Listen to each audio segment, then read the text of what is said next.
Ang topic natin ngayon ay tungkol sa voltage, current, at resistance. So ano nga ba ang pinagkaiba ng tatlo? Pag sinabi nating voltage, ito ay tinatawag na potential difference or sabihin na nating pressure na tumutulak sa electrons para dumaloy. Ang unit of measurement ng voltage ay volts, represent by letter V.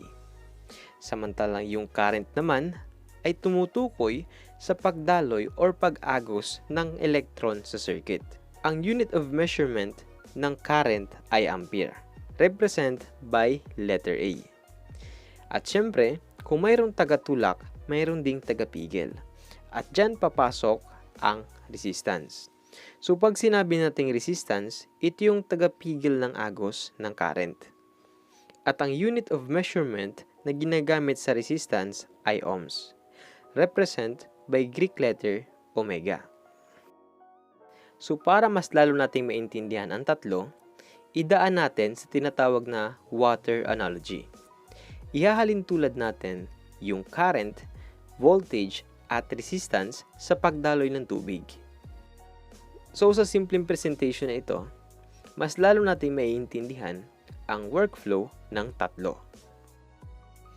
Pagpalagay natin na mayroon tayong water tank, mayroong pipeline at gripo. Yung tubig sa loob ng water tank ay magre-represent ng electron.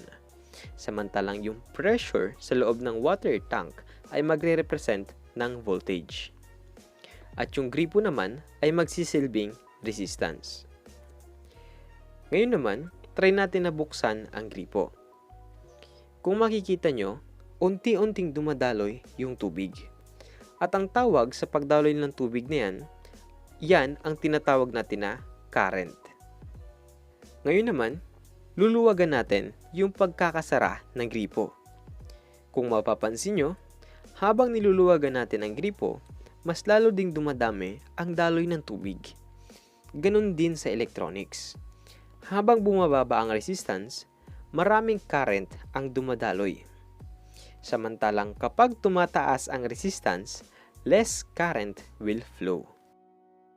Ngayon naman, magtungo tayo sa water pressure ng ating water tank, kung saan ang water pressure ay magre-represent ng voltage.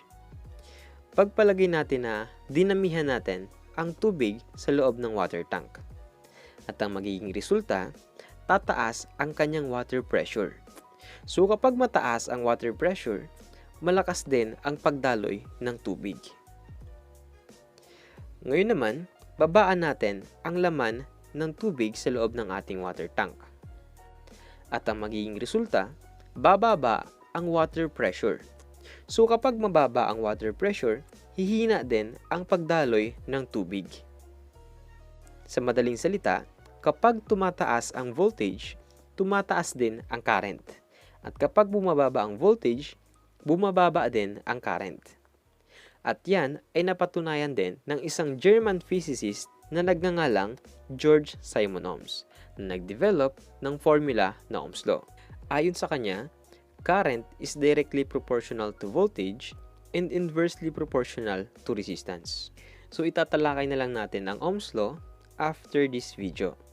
Sana ay may natutunan kayo sa video na to. Pwede rin kayo mag-iwan ng comment or suggestion dyan sa comment section below. Huwag nyo rin kakalimutang i-hit ang like and subscribe. Pahit na rin ang notification bell para updated kayo sa aking mga future upload. Muli, ako si Andrew Electronics na nagsasabing, stay humble and be creative. Maraming salamat.